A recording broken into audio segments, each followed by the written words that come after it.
முதலமைச்சர் ஜெயலலிதா பிறந்த நாளையொட்டி சோழவந்தான் தொகுதி சட்டமன்ற உறுப்பினர் கருப்பையா நீச்சல் குளத்தில் ஜலப்பிரதட்சணம் செய்தார். மதுரை மேயர் ராஜன் செல்லப்பா முன்னிலையில் சட்டமன்ற உறுப்பினர் கருப்பையா மாநகராட்சி நீச்சல் குளத்திற்குள் 45 நிமிடங்கள் ஜலப்பிரதட்சணம் செய்தார். முதலமைச்சர் நலமுடன் வாழ வேண்டி ஜலப்பிரதட்சணம் செய்ததாக அவர் தெரிவித்தார்.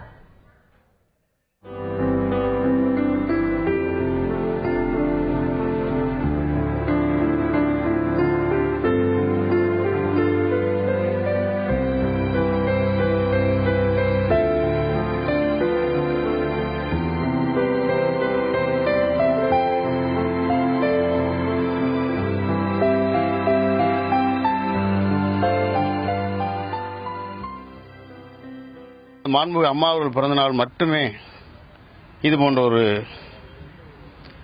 ஜலப்பிரதட்சணம் இந்த தெய்வ வழிபாட்டினை ஆண்டுதோறும் செய்து வருகின்றேன்.